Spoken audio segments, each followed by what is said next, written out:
2 minutes to air, 1 minute to live stream.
Good afternoon, Bull City. Good afternoon, Durham, North Carolina. It is great to be back. I hope that everyone had a wonderful holiday. I was extremely busy. I got in the car and started driving with my wife and son, and we just ended up places. And it was relaxing, so I hope everyone got a chance to at least get some downtime. Welcome back, colleagues. It is great to see you all. I know we were supposed to take a break, but many of us were talking and somewhat working over the break, so makes me feel glad to be a part of this council because you care so much. All right. And I was just getting the hang of this, and I just sat down here and was like, wait, what do I do first again? So, pardon me. I am calling us to order. That is right.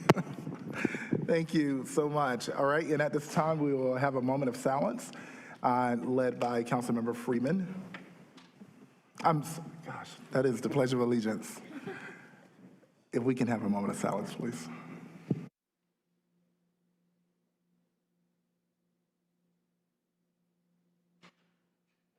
Thank you so much. Now, we will have the Pledge of Allegiance. Thank you. It's our practice to stand and salute the flag as we say the salute to the flag. Our Pledge of Allegiance. Thank you. I pledge allegiance to the flag of the United States of America and to the republic for which it stands, one nation, under God, indivisible, with liberty and justice for all. Thank you. Madam Clerk, if you can call the roll, please. Mayor Williams. I'm here. Mayor Pro Tem Middleton. I'm here. Councilmember Baker. Here. Councilmember Caballero. Here. Councilmember Freeman. Present. Councilmember Rist. Present. Thank you. Thank you. And at this time, do we have any announcements from colleagues?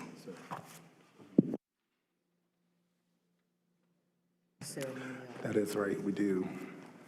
It's not on here. Okay. We have one ceremonial item tonight. We will go ahead and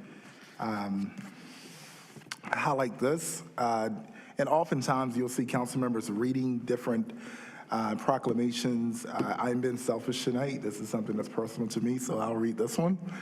And Mr. Yes.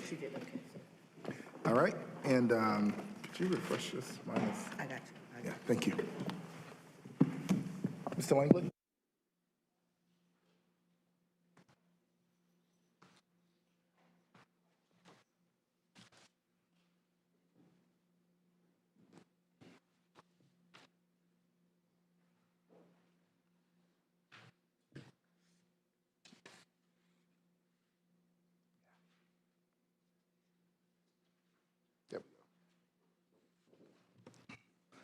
All right, tonight I have the honor of reading the proclamation. Mr. Langley here, standing with me. This proclamation reads, whereas created in 2002 by the Harvard School of Public Health and Mentor, the National Mentoring Partnership, January is National Mentoring Month.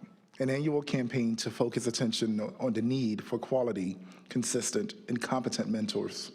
And whereas the goals of National Mentoring Month are to raise awareness of mentoring, recruit mentors, equip mentors with the skills needed to support youth, encourage organizations to engage, integrate quality mentoring into their efforts with a focus on mental wellness, academic support, life skills training, and career readiness, workforce preparation to motivate youth to excel. And whereas a mentor is a caring, dependable, and authentic person that provides support, guidance, advice, assistance, and devotes time to a young person to help youth discover personal strength, to persevere and achieve their potential through a structured and trusting relationship on a regular basis.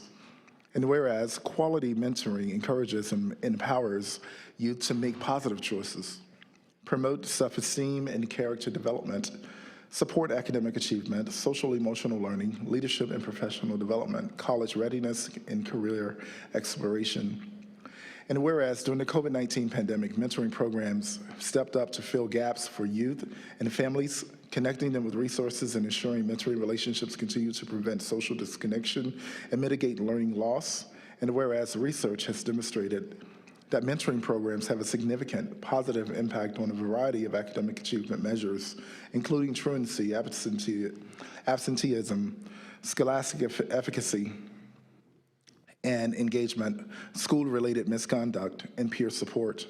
And whereas mentors serve a critical role in helping youth successfully complete high school and gain admission to college or training programs, earn a post-secondary credential or certification, build new in-demand skills, prepare for the future of work, and succeed in ever-changing workforces. And whereas mentoring programs must incorporate work-based learning to prepare and connect youth with real-life work experiences, whereas they can apply academic, technical, and soft skills and develop their employability while exploring career pathways. And whereas the City of Durham's strategic plan goals include shared economic prosperity and creating a safety community together. And whereas the City of Durham supports community-based mentoring programs as key community partners to support youth and their families. And whereas National Mentoring Month is the time of year to celebrate, elevate, and encourage mentoring and recruit caring adult mentors in the City of Durham.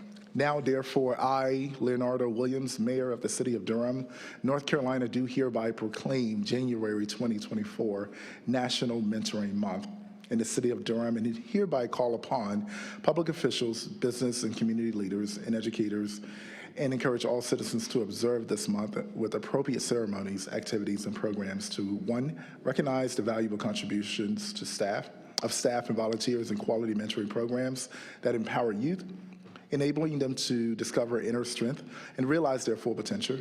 2, acknowledge the manifold benefits of mentoring, including fostering healthy identity development, promoting educational achievement, reducing juvenile delinquency, enhancing career readiness, improving life skills and outcomes, and fortifying communities. 3, advocate for the establishment, expansion, sustainability, and funding of quality programs throughout Durham, aiming to provide youth with the necessary tools of leading healthy, productive, and meaningful lives. And 4, support initiatives aimed at bridging academic achievement, opportunity, and mentoring gaps, emphasizing critical mentoring to assist boards.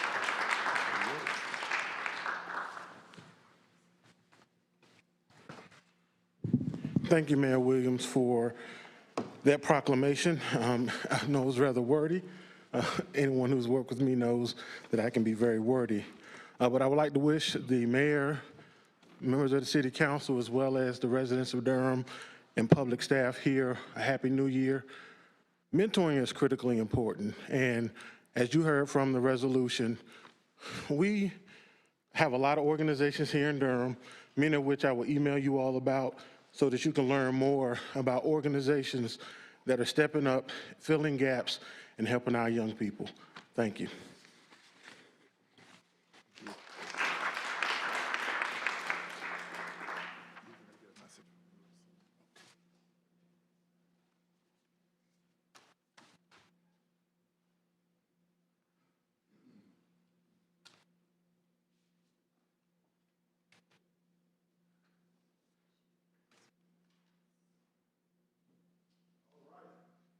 All right, thank you so much.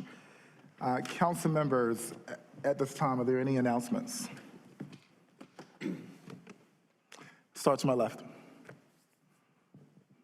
To my right.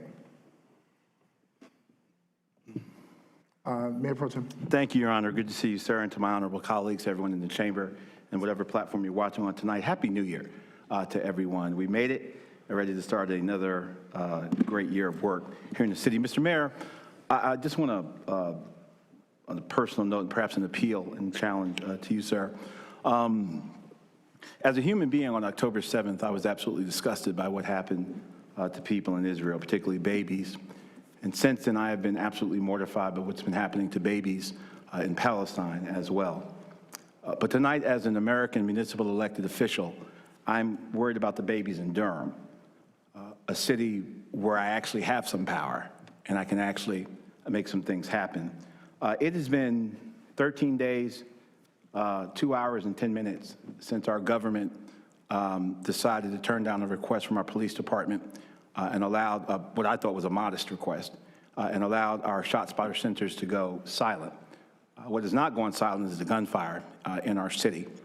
And to Mr. Mayor, tonight I just want to put to you what I've been receiving, and I'm sure other council members have been receiving from residents as well, as to now that we've repealed, what is the replacement? What is our plan to replace what has happened since the centers have gone hot, namely a quicker response time, people got into the hospital in time to save lives, weapons collected, and shell casings. Now that we have repealed that, what is the replacement?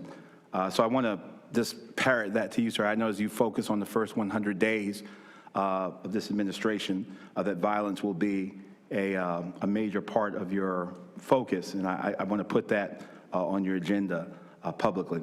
I also want to speak to the folk who live in actual effect, the people who actually live in these areas, where this is happening, where these shootings are happening. We've heard from many of them who have asked questions, and I want to say to you, Mr. Mayor, some of these folk have reported being harassed online for having a different opinion from people. And I just want to say tonight to our residents and to our citizens, as we participate in debate in our public square, if your arguments are factual and strong enough and have integrity, then they will stand on their own. You don't need to harass anyone or intimidate anyone who has a different opinion from you.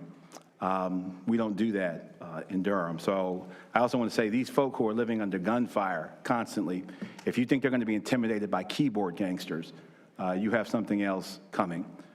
So I want to just put that on record, Mr. Mayor, to you. I want to thank you for your voice. I want to thank voices like Sheriff Burkhead, His Honor, Mayor Bell, and community members as well at the grassroots who actually live in these areas, who are asking questions now. And quite honestly, Mr. Mayor, I don't know what to say, but you were swept into office with an incredibly huge and diverse coalition, and I put that to you to respond to folk what we should be saying as we seemingly once again wait for Duke to speak, particularly when it comes to things that are going to impact, once again, primarily black and brown and poor areas in our city. We need to wait for the voice on high to come. So I put that to you as the clock continues to tick, where we've repealed, but we haven't replaced anything to mimic the results that we've seen. So I'm putting that on your desk, Mr. Mayor, as a challenge and as a hope that that will be a focus, and perhaps you can tell us what we should be saying to our people in the city tonight. Happy New Year. God bless Durham. Thank you, sir. Thank you, Mayor Pro Tem. All right, I had a few brief announcements. First, I wanted to just share my public condolences to the city of Greensboro and Mayor Nancy Vaughn and the leadership and families over in the Greensboro community. It takes a lot to sign up for a job in which you know you're running toward the danger that most people run from. And I just, anyone that is serving our country, serving our communities, trying to keep us safe, when you know the line of work that you're in, you may have to dodge bullets, you may have to deal with irrational people, and this is your daily engagement. So I just want to send my condolences. Greensboro City had a police officer to get killed in the line of duty. Although they were off duty at the time, they were trying to prevent a matter from happening where others could have been harmed, and they were shot and killed. And so I have reached out to the mayor of Greensboro and shared my condolences with her directly, and I wanted to share that publicly tonight as we wish all safe on those streets. On a lighter note, I have a few guests here visiting. On November 4th, there were 251 mayors, newly elected mayors across the country. They chose 29 to be a part of a program at the Harvard Kennedy School. And with that came an option to work with a few grad students who were studying in public policy. And I was fortunate enough to have 3 of them come to Durham. And so they, Mary, Justin, and Twan, are here from the Harvard Kennedy School of Public Policy, and they are going to be with me for about 2.5 weeks as we are working on, media please hear this, working on my 100-day plan. So I got calls today, what is it? It's coming. But they're going to be here working with me. This is my transition team, and I'm really grateful to have you guys, so please stand.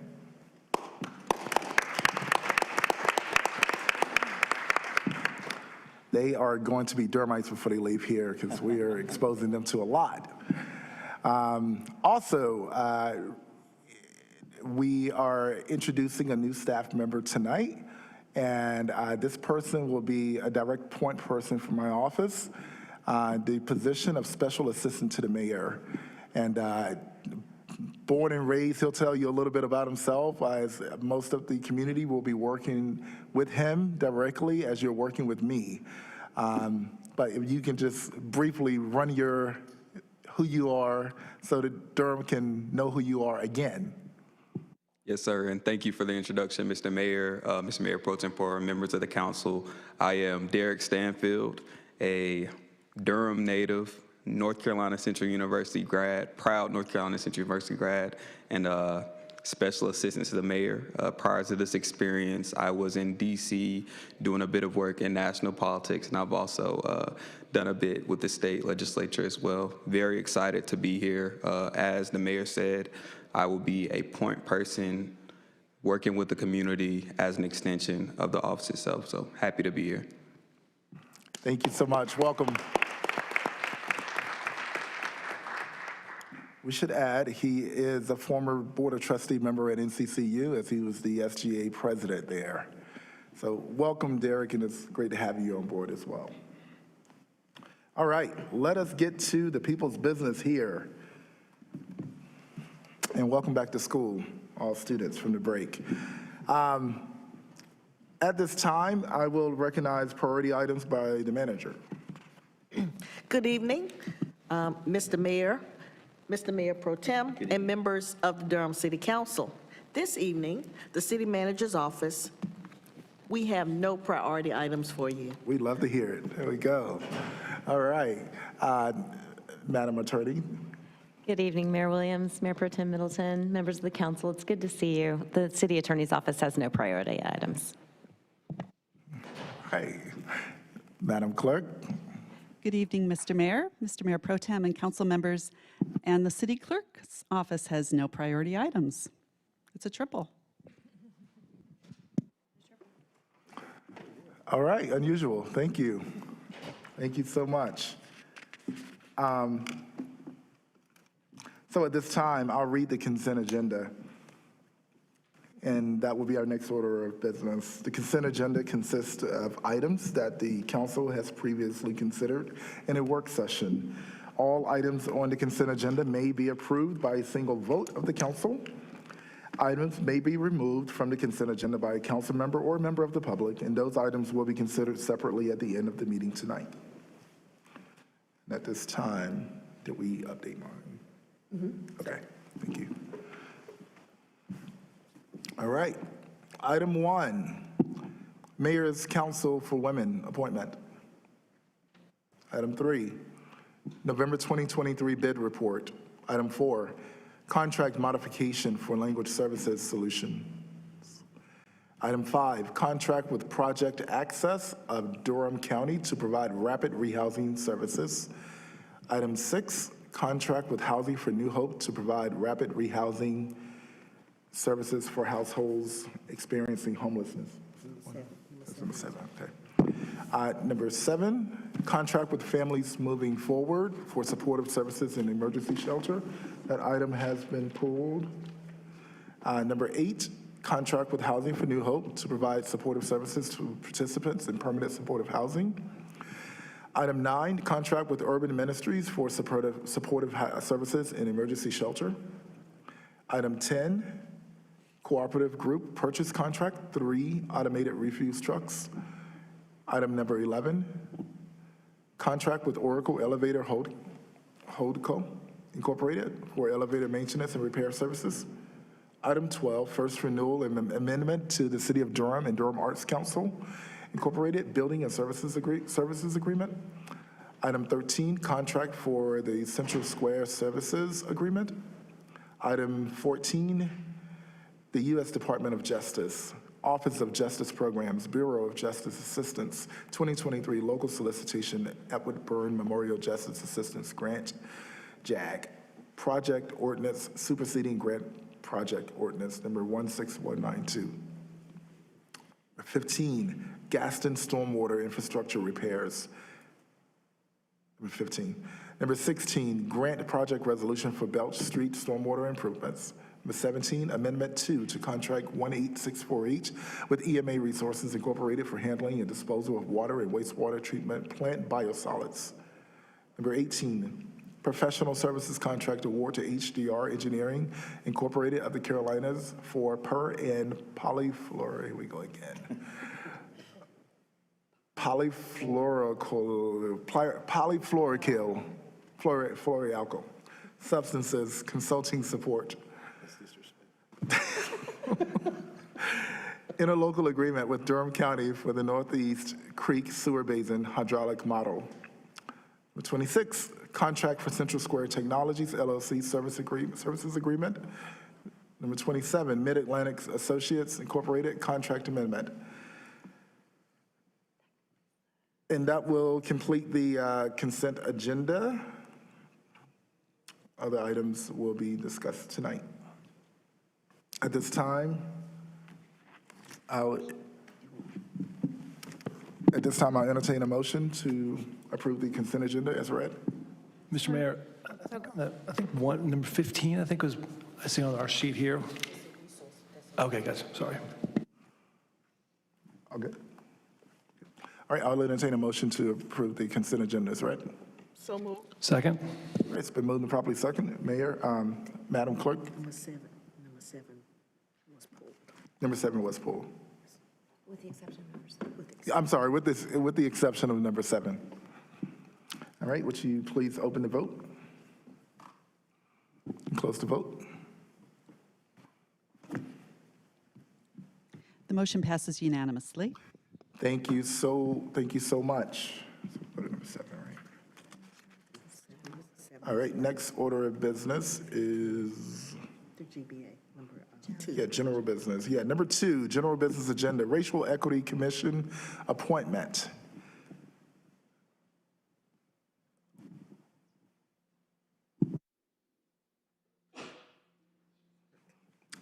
Madam Clerk,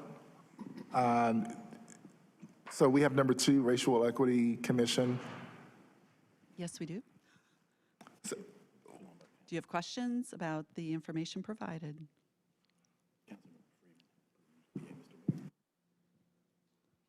Okay, sorry, I was trying to figure out who put it on GBA, so Councilmember Freeman. Thank you. Just a note that I think as a advisory to the council, the Racial Equity Commission should be, I mean, the volunteers are great, but it'd be really good to have volunteers who have experience with racial equity in a more professional way. And I want to encourage us to look for candidates around that. And so I do want to re-advertise this item and see if we could actually get a candidate that actually has some experience around racial equity.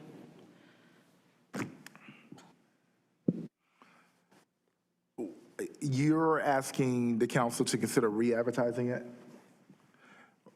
Council colleagues, we've already stated our voting on this, though, right? And you're asking that we reconsider?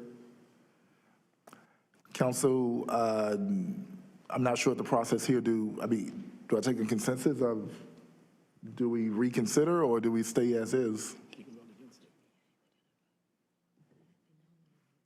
I guess actually I have to call a motion for us to, entertain a motion for us to actually reconsider, or we take it as is. We can entertain a vote, and that will state whether we accept it as is or not. Mr. Mayor, if I might. One moment.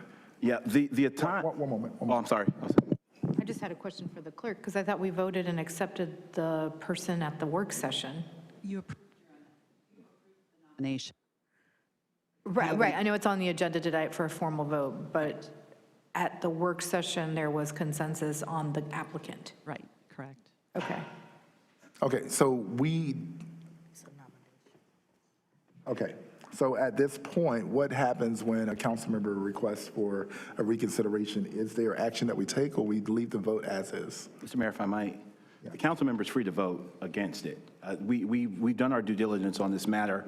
It was part of the consent agenda. The council member has the right to pull something, but the time to ask to re-advertise would have been at the work session when we considered this matter. I also want to say, I don't know if this, we have a citizen who's volunteered whose name is now public.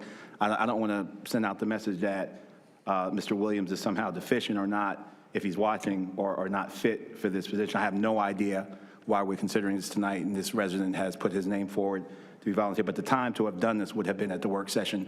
Councilmember Freeman's free to just vote against it, and we'll be in regular order. Thank you, sir. Actually, after just looking at where we are in this process, this is the item, the vote has yet to be taken, so what we'll do is we'll call for the vote, and council members can vote their preference. All right, at this time, I will entertain a motion. So moved. Item number 7. 2. I'm sorry, item number 2. And it's been moved? Second? It's been seconded. Madam Clerk, can you please open the vote? Can you please close the vote? The motion passes 5-1 with Councilmember Freeman voting no. All right, thank you so much. And the other item was number 7, right? Okay. All right, so number 22, GBA. At 21. All right, we're going to move on the agenda to item number 21. We will hear from our staff report. Thank you. Mayor Williams, Mayor Pro Tem Middleton, and honorable council members. Good evening, I'm Andy Lester with the Planning Department, and I'm happy to be here with you tonight.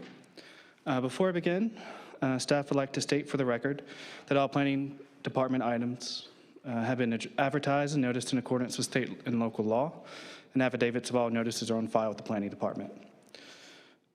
This case, Sagebrook, Z220019, BDG 220013, was heard at the October 2nd, 2023 City Council meeting and referred back to staff so the applicant could perform additional research and make any changes to the proposal for the council to consider. This included researching the 1-foot strip of land's ownership, providing ownership documentation, and providing comments such as income restricted units and additional Durham public schools, a contribution of $60,000. As such, the council should reopen the public hearing before council consideration. Thank you. Staff and the applicant are available for any questions. Thank you very much. You've heard the staff report. Colleagues, are there any questions for staff at this time? All right, this is a public hearing. I will now consider this matter open. Are you the applicant? Yes, thank you. Randy Herman, attorney from the law firm of B.A. Folk. Thank you, Randy. So Representing what I'm going to need is for you to fill out a card so we'll be able to have it for the record. But you can do it after you finish your comments. Well, if I may, the applicant would like to request that the matter be continued to the February 19th hearing. We are working on having conversations with some of the stakeholders on this matter, and because of the holiday schedule, we weren't able to get in touch with everybody that we wanted to. So we're requesting a bit of additional time before it comes to hearing. Colleagues, what is your preference? Staff has indicated that they're okay with that date. All right. All right. The hearing will remain open until February 19th? Is it 19th? Yep. All right. Thank you, Mr. Herman. Thank you, Council. You can fill out that card for me still. All right. Next item here. Item number 22, and we will receive the staff report. Thank you. This is case 5802 South Miami Boulevard, Multifamily, Z220061, BDG 230008. Honorable council members, this case was initially heard at the December 4th, 2023 City Council meeting. The City Council opened the public hearing and heard the report from staff and the applicant. The applicant requested a continuance to work through the impacts of the phase grading and tree preservation amendment. The public hearing is still open, and the item is before the council for consideration. Thank you, and staff and the applicant are available for any questions. Thank you. Yeah, so this hearing has already been declared open. So this is at the end of its continuation. How much time do you, I'm sorry, council, are there any questions for staff? All right, as stated, the hearing is open. How much time do you think you need? Only a minute, not to be repetitive, but we are also requesting a continuance this evening. So if I may, as we had stated on December 4th, we were working through all of the potential revisions that were needed due to the new standards under the UDO for phasing, grading, and tree coverage. We are still working through those due to the holiday. We were trying to meet with staff in order to confirm some elements and potential revisions to the development plan, and we were not able to do so. We do have a meeting scheduled with staff for next week, so that is why we are asking for continuance, so we can meet with staff, finalize the development plan, and present the case to you tonight, or on the date to be determined. Our understanding is that date would be March 4th. March 4th. Right. Staff, we have Director of Planning, Sarah Young. Good evening. We can actually also accommodate this case on February 19th, if that works for everyone. Whatever the council and staff prefer, we are okay with. Right, council, is your preference? Good, all right. The earlier date, yes. All right, we will see you on February 19th. Thank you. Thank you, moving on along here. All right, the next item before us is item number 23, and we'll now receive the staff report. Thank you, Mayor. East Club Gateway, Z220062, BDG 220031. A request for utility extension agreement, voluntary annexation, and initial zoning map change has been received from Katie Hamilton of Gander Development for 7 properties of land totaling 13.96 acres and located at 2400, 2402, 2404, 2452, 2456, and 2462 and 2468 East Club Boulevard. This annexation petition is for a contiguous expansion of the primary corporate limits. The applicant intends to connect city water and sewer to the proposed commercial development. The current zoning is residential rural and commercial neighborhood. For the initial city zoning of the site, if annexation is approved, the applicant proposes to change this designation to commercial general with a textual development plan to allow at least 3 uses permitted under the commercial general zoning district. The following uses would be prohibited: group living uses, hospitals, cemeteries, mausoleums, columbaria, memorial garden, electronic gaming operations, firing range, nightclub or bar, paintball, payday lenders, veterinary clinic, animal hospital, kennel, firing range, nightclub or bar, paintball, or lost my train of thought, vehicle sales, leasing and rentals, and vehicle service.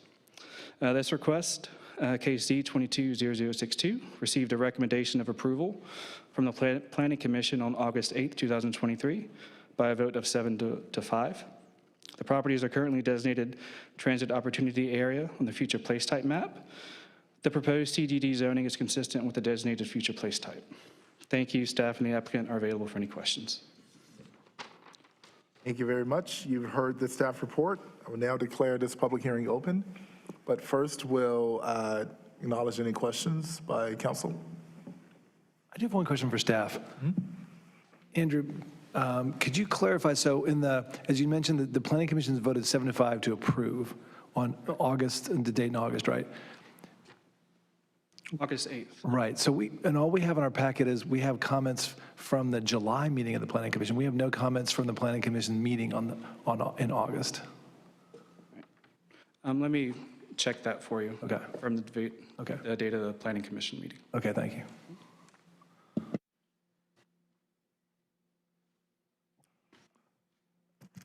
All right.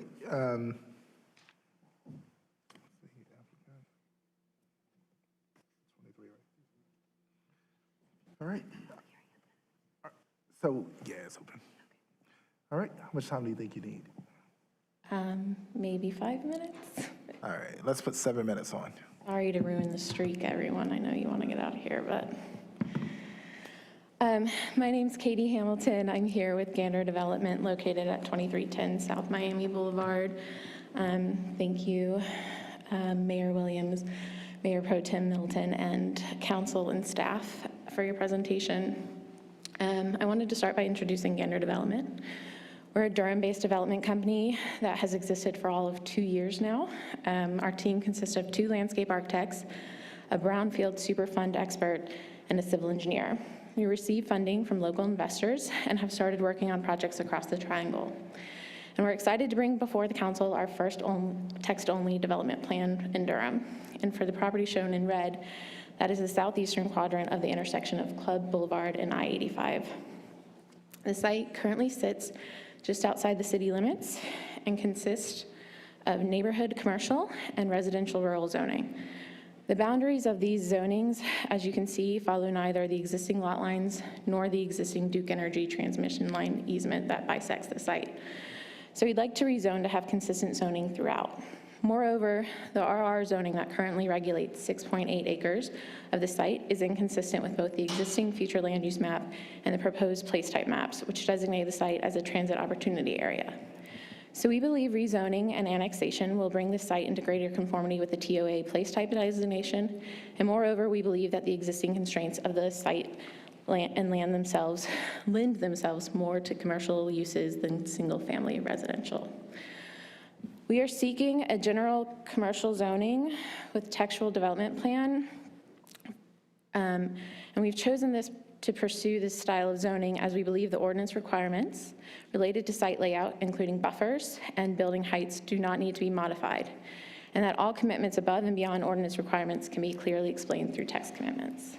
As such, we provided text commitments to prohibit what we consider nuisance uses, based either on noise, hours of operation, typical lighting associated with the uses.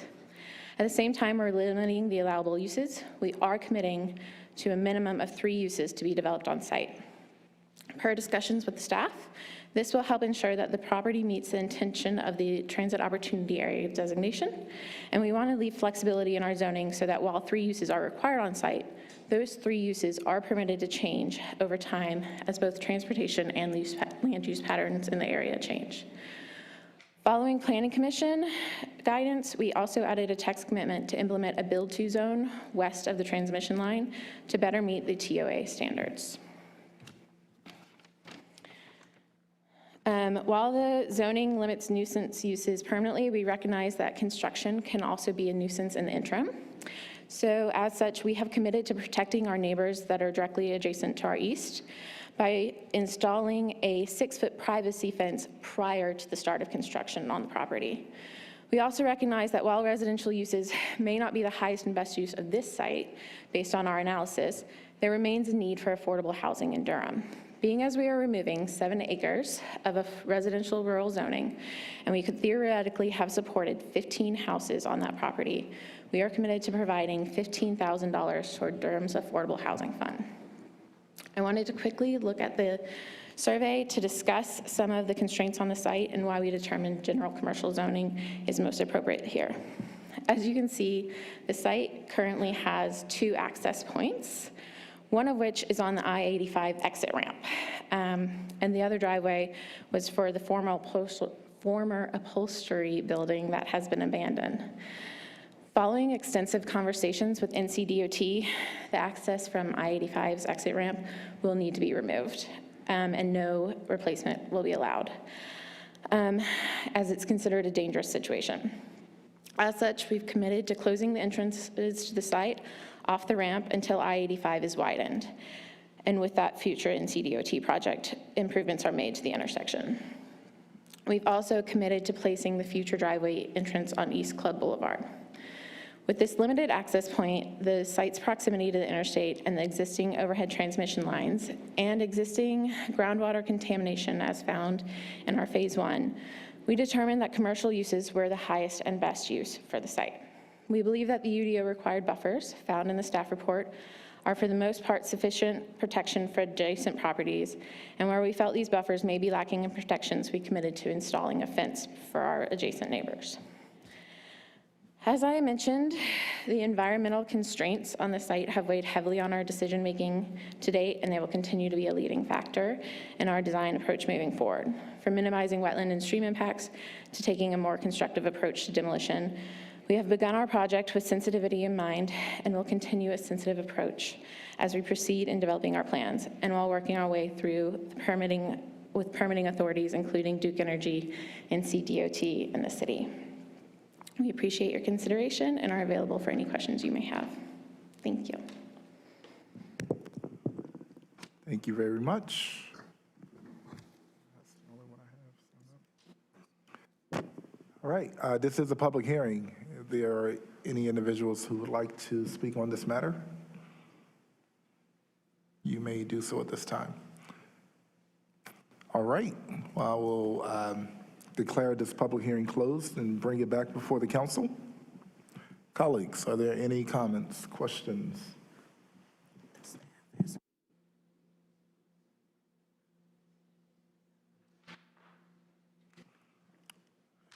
And also, I'll acknowledge any staff that may have comments. Okay, they're coming.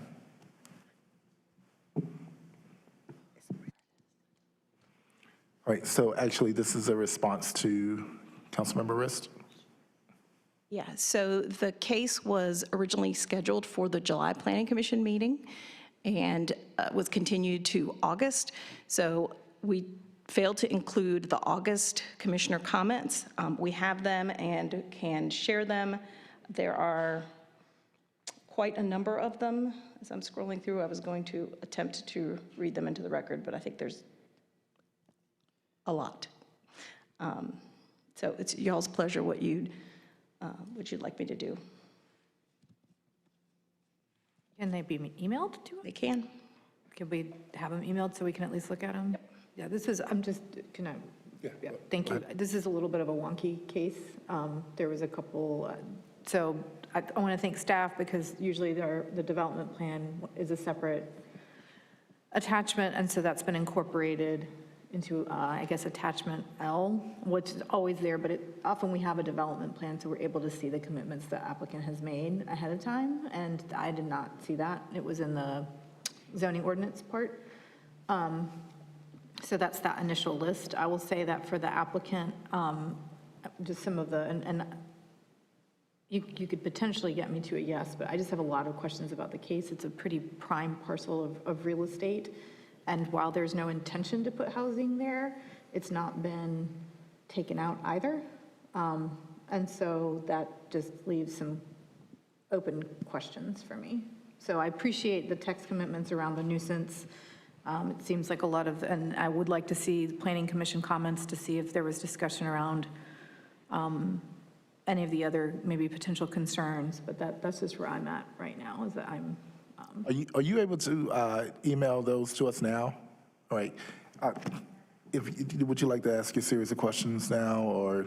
I'm just sharing where I'm at. So yeah, I guess my one question is, my interpretation is that housing would still be allowed in the CG designation, and the applicant hasn't vetoed that in the application. So if for whatever reason commercial didn't go, they could go and build housing up to whatever they'd be allowed in the CG designation. But I just want to make sure that I'm interpreting that correctly. Councilmember, you're absolutely correct.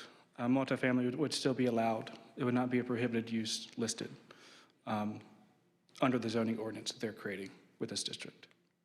And considering to the applicant's point around transit opportunity, a lot of the goals on our comprehensive plan, to me, there's just a lot of questions still. And so at this time, I'm leaning no. I would love to hear what maybe some of my other colleagues have to say. Yeah, thanks. Councilmember Baker? I'll echo some of the concerns raised by Councilwoman Caballero. This is a transit opportunity area. There's quite a bit of potential development, not just on the site, but in adjacent areas to this site. So I think that this is really setting a precedence. It's not a huge site, but it's not a small site either. When I was on the Planning Commission, I did vote against this. So the transit opportunity areas, I'm just going to quote from the comprehensive plan. They're important for connecting neighborhoods to transit service, transit riders to where they need to go without using a car. The design of these areas is focused on moving people rather than moving vehicles, with infrastructure to support and encourage safe walking, biking, rolling, and riding transit. Buildings are located close together with a mix of uses, easy access to the street, integrated with public green spaces, et cetera, et cetera. So my understanding is under the requested zoning, the developer could pretty much build a sea of parking with just a building. I know that they provided the build-to zone essentially adjacent specifically to Club Boulevard. But to me, that's not sufficient in achieving the goals of the comprehensive plan. So I don't think voting against cases is a good system. It's not something that I take lightly. I think good development is good, and that when there is a proposal for good development, that we should vote for it. The existing and zoning on the site is not consistent with the goals of the comprehensive plan, but I also don't see the requested zoning being consistent with the comprehensive plan. So we have a brand new comprehensive plan. We've got a place type map. It's not consistent with the place type map. So in my view, we should use the plan, and I think it's up to us to elevate our game. So those are my comments.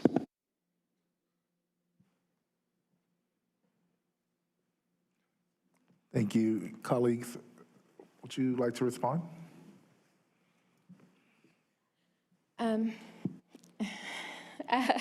So I suppose in first response to Councilmember Caballero's comment on the residential, we don't plan on putting residential in there anytime soon, but as is noted, it is a TOA, and so having that flexibility to put upper story residential in the future once there is actually like transit to support is something we'd like to leave open for in the future, so that if in the future it could be redeveloped to support transit there, like if a transit stop were to come in, we would want to have that as an opportunity to have upper story residential, even though it's not in our plans today.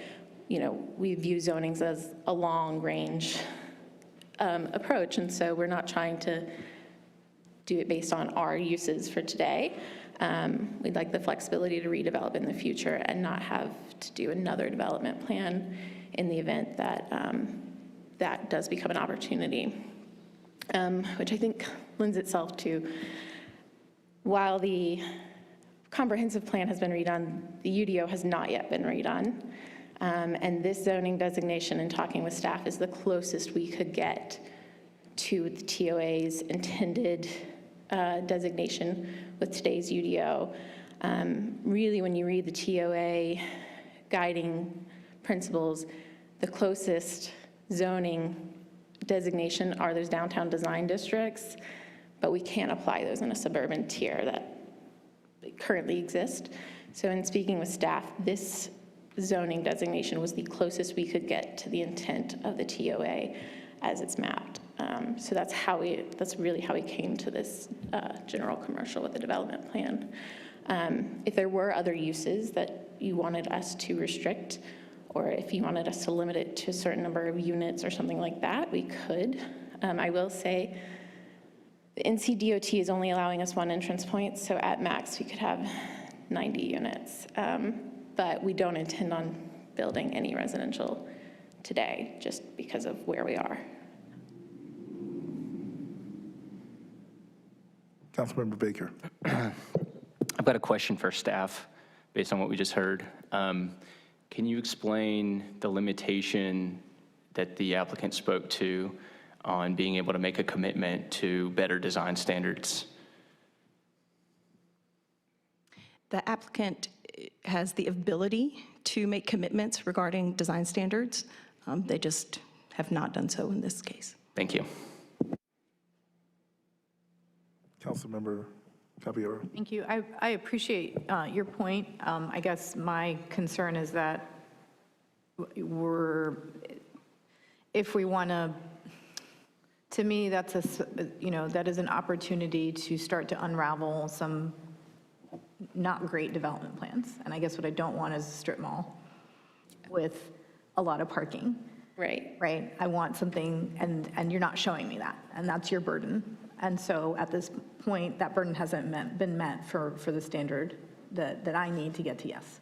So I hear what you're saying about later development plans, that I get the point, but that doesn't allay my concern. So, yeah, thank you. Mayor Pro Tem. Thank you, Mr. Mayor. Thank you for being with us. Tell me again how old your operation is. When were you founded? October of 2 years ago, so October of 22. How many people are in your operation? 4. And are you local? Yes. Okay. Tell, what is the vision of what you want to put there, or you're thinking about putting there? So we've done multiple layouts, so some of this will depend on who we can get in. We've done one layout with a hotel along the I-85 corridor and then a corner retailer. One of the thoughts with our corner retail is that it would be like a pizza shop or something like that, so people who on their way home would be able to pick up pizza. Not a drive-through. We don't even have, if you really get down to the constraints of the site, like we literally can't even put a drive-through in if we're looking at it. We're squeezing a building up in that top left corner at the interchange, and that would be a flex retail. And one of the ones we've talked about marketing too was something like a pizza place or something like that, that people could come in, get food on their way home, and then as things progress and we get maybe a transit stop, it could become more of a place that people with transit ridership could come in, stop, get dinner, and have more of an eat-in restaurant. I'll tell you, I voted for these type of zoning changes for far larger outfits who were not local to us, whose list of what they were precluding weren't as exhaustive as yours, as the list I've seen. I'm not concerned about, these anticipatory kind of zoning changes, and I'm reading in the staff report that this is consistent with the designated future place type map. I know we just passed the comprehensive plan, and I'm excited about us keeping fidelity with it.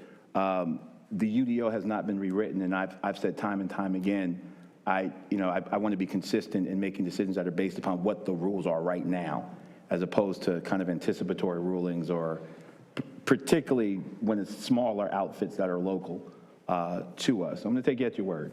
I'm going to support this rezoning. I think the Planning Commission got this one right. Thank you, Mr. Mayor.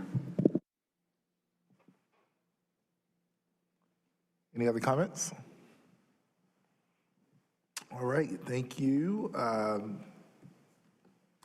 So at this time, Councilmember Baker. Thank you. I agree that we do need the new UDO. We need that to be rewritten as quickly as possible and potentially have an opportunity here for some targeted amendments prior to the comprehensive rewrite so that we can avoid these kinds of cases in the near future. I also think that we can achieve some of the goals in the comprehensive plan, particularly in cases like this, through commitments being made by applicants. I don't see those commitments here, and I did raise them during the Planning Commission meetings, and so that's why I'm still a no on this one. All right. Did you have any other response or anything else you wanted to add? So I guess in response to the concerns of a sea of parking, the Build 2 zone, the reason we only did it on that western side of East Club is because the only place we can put the entrance is on the eastern side. So it goes eastern side is your driveway, which we literally have enough room for the driveway. Then it's the Duke Energy easement, which we can't put an entrance in or building. And then it's the Build 2 zone that applies.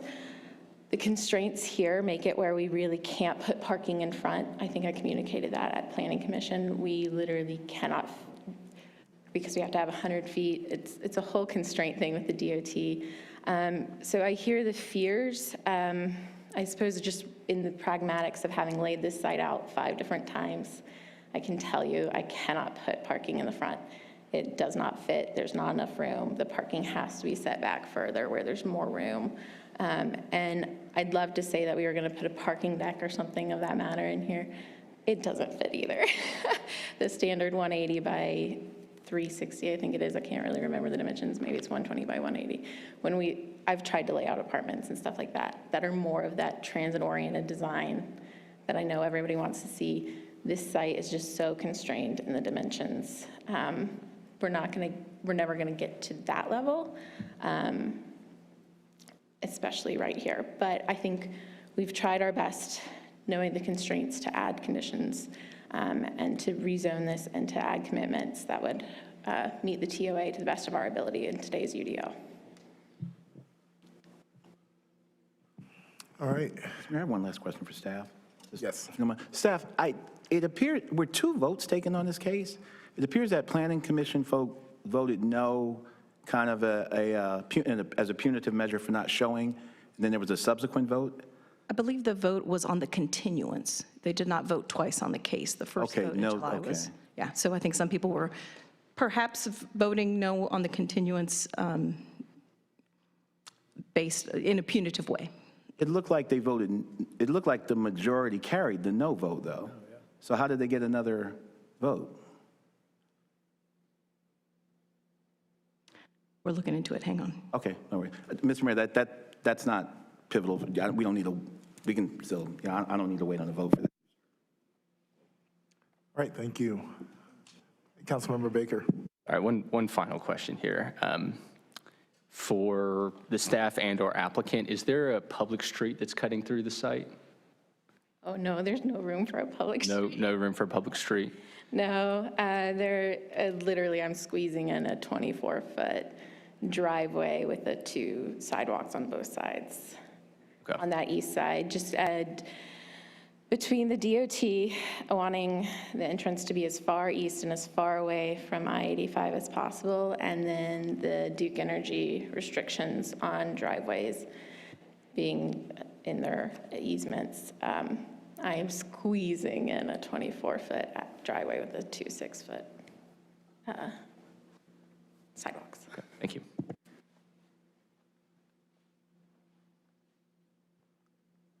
All right. And Mayor Pro Tem, you do not? I think. Okay, they're coming now? Good. Lighting, don't we? Yeah, so the motion to continue carried 7-5.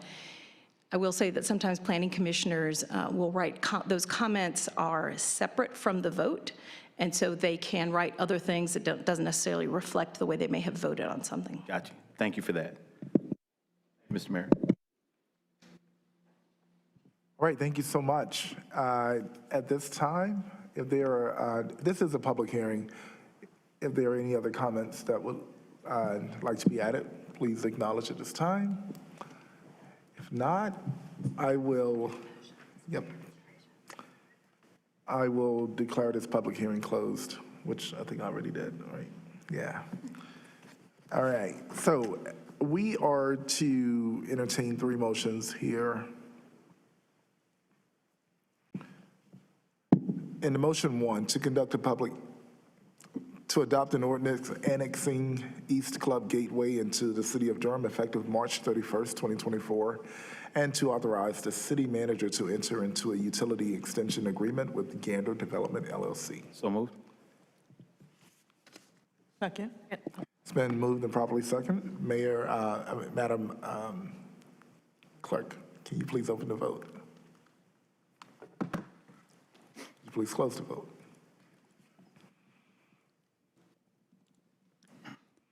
Mr. Mayor, the motion failed. It is 4-2 with Baker, Caballero, Freeman, and Rist voting no. Thank you. So there is no need to continue to the other motions at this time. It fails. Thank you, colleagues. All right. Next item is the Planning Department Fees Ordinance update.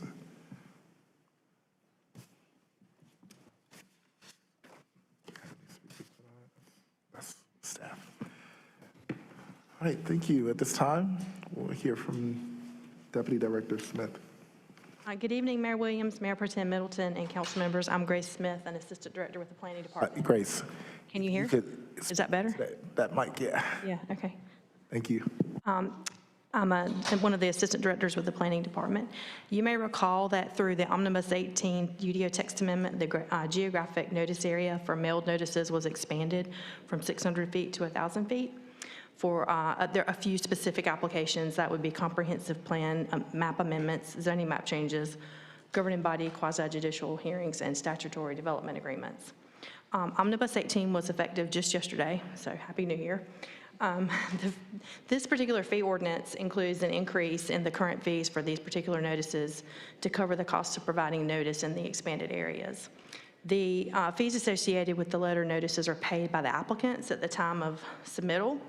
The fees are calculated on postage costs and letter preparation, including staff time, cost of the contractor to prepare the notice and mail the notice. Changes to the fee schedule require a public hearing, so that's why we're here tonight, and staff is available for questions. I would like to point out, I didn't mention this in the memo, but one of the fees you'll notice jumped from 104 to 460, and it was discovered when we put together this item that when our fees changed this past July, that one should have gone to 230, and in that vast fee ordinance, that one was not changed to 230, so it's playing some catch up. But it's fairly inconsequential because we don't get very many of those applications. So, thank you. Thank you so much. This item is a public hearing. This item is a public hearing. I will open it up at this time, declare it open, and colleagues, do you have any questions for staff? All right, thank you. This is a public hearing. If there are any members of the public who would like to have any questions answered or comments made.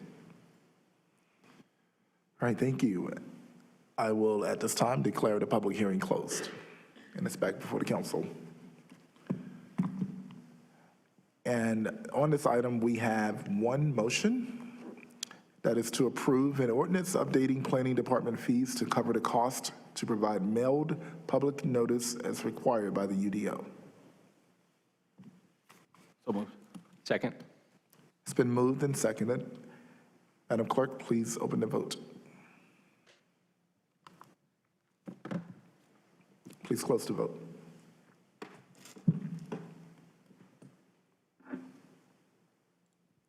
The motion passes unanimously. Thank you very much. All right. Item 7 was pulled. Yep, and at this time, we'll go back to our pulled item, which was number 7. Contract with families moving forward for supportive services and emergency shelter. This item was pulled by, 1 second. Councilmember Freeman. No, she's not, sorry. All right. I had Janetta Austin, who's left the chambers, and I had Edwina Gabriel. I think she may have left as well. Mr. Mayor, just FYI, I believe her main concern was that the doors at JFK Towers still remain open. And so that was what she was just raising. Yes, thank you for that. I personally went out there.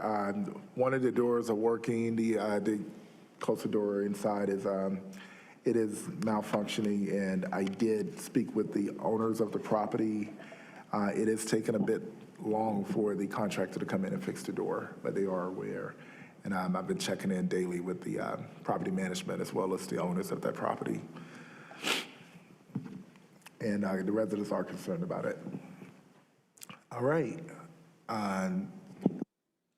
So at this time, actually, I'll personally provide that update. And the residents also wanted to make their voices heard on that. I personally have been involved with them. All right, at this time, we will entertain a motion to authorize the city manager to execute a contract and approve contract amendments as may be needed with families moving forward in the amount of $240,000 for a 3-year contract term using CDBG funds to support case management services to families in emergency shelter, and to further authorize the city manager to execute any required amendments during the term of the contract up to the total contract amount. So moved. Second. It's been moved and properly seconded. Madam Clerk, please open the vote.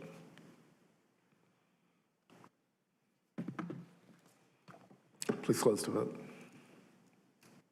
The motion passes 6-0. Thank you, colleagues. This concludes our consent agenda. I'm sorry, this concludes our entire agenda. Give me one moment, please.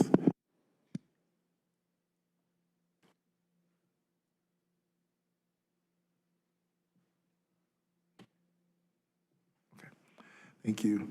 And as we're sitting here, thinking, Mayor Pro Tem, you made a comment in the beginning, and it sort of caught me off guard a little bit, but I've been thinking about this as well. I did want to respond to you because I have been getting some of the same messages. And, I think what I can say right now is, we all, as I've stated publicly, I want to make sure that I honor each council member's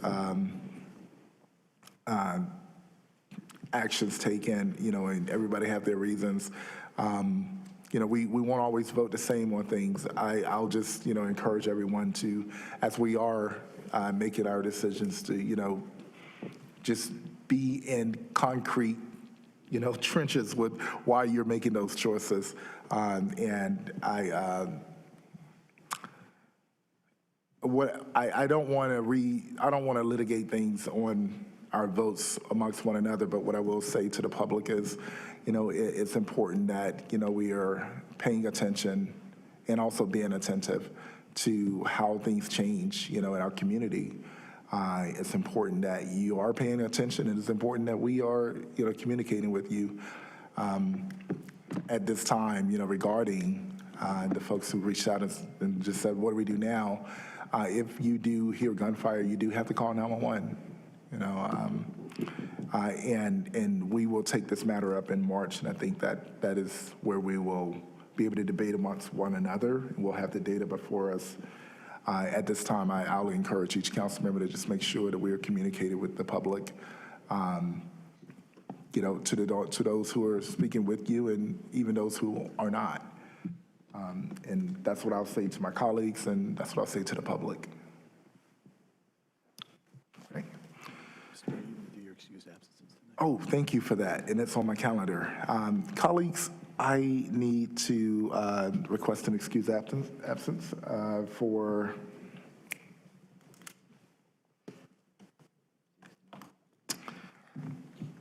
January 16th, and January 18th. I'll be representing us at the U.S. Conference of Mayors for the first time, and I would hope that you all would give me and excused absence here. So move. Second. Thank you. Oh, y'all said it quick. You trying to get rid of me? All right. We're just trying to go home early. All right. All right, it's been moved and properly second that you excuse my absence. All in favor? I'm sorry, well, do we do it this way? Yeah, could you open the vote, please? Oh, hand vote? Good. All in favor? Thank you guys so much. Enjoy where I'm going. At this time, it is 8:08, and thank you for a great meeting. We are adjourned. Of course. It is quiet here.